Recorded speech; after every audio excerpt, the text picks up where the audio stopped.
This time we have it phrased or written kind of like how the formulas go. So we are given a tangent in quadrant 3. So recognize that's another way of saying quadrant 3.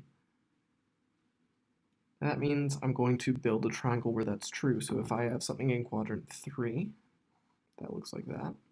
Now that's for theta, the original angle. And tangent is opposite over adjacent.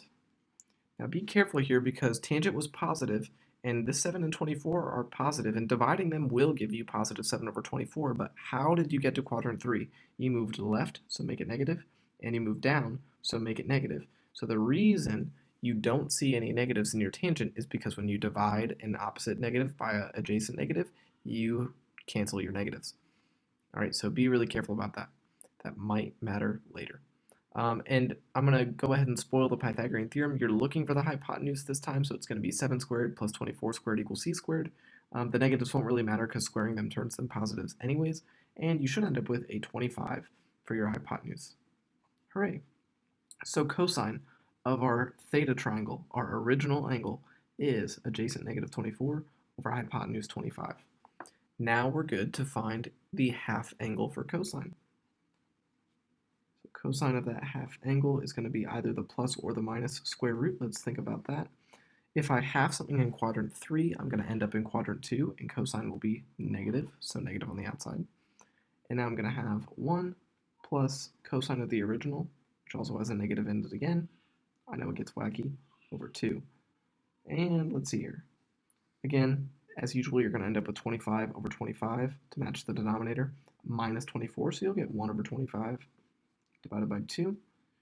And long story short, for all the same reasons as before, you'll have 1 divided by 25, or 1 over 25 divided by 2, so you'll have 1 over 25 times a half, so you'll get 1 over 50.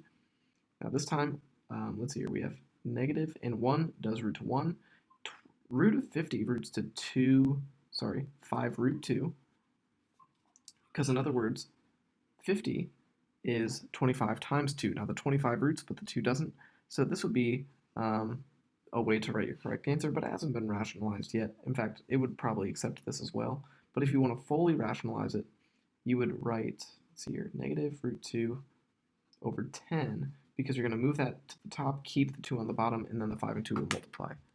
So negative square root 2 over 10. And there we go.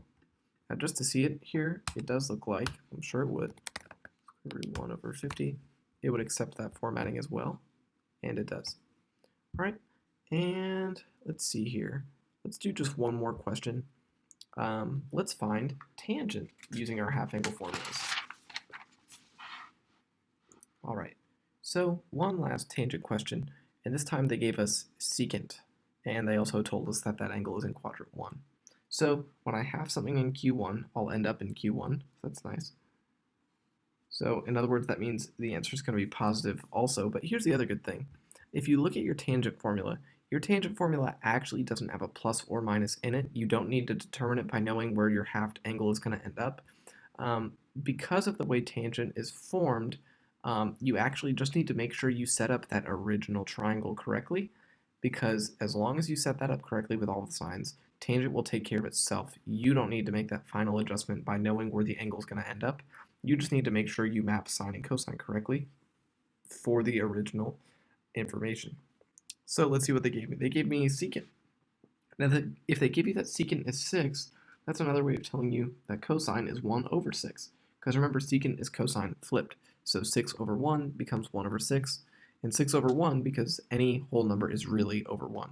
So anyways, I now know cosine is 1 over 6, and I used to be in quadrant 1, so let me build that triangle. Here's quadrant 1, and cosine's adjacent over hypotenuse. And again, once you do the Pythagorean theorem to find that missing leg, you're going to end up getting the root of 35, it looks like.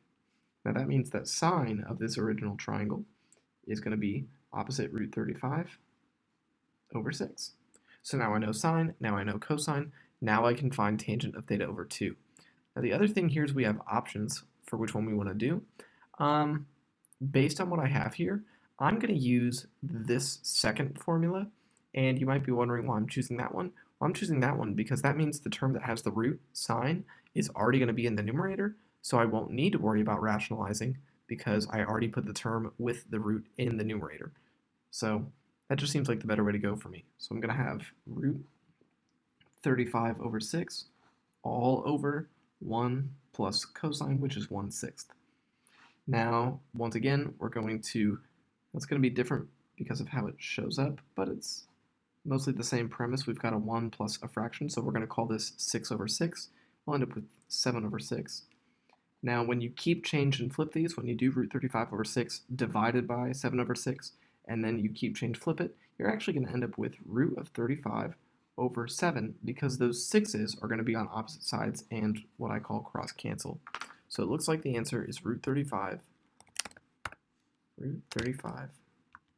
over 7. And there we go.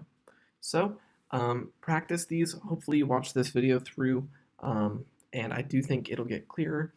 And besides that, when we get back from break, we'll quiz on this information, we'll learn a little bit more, and then we'll have our semester exam, and the second semester will begin. I hope you all have a great Christmas break, and thank you for watching and keeping up with everything during this wonderful but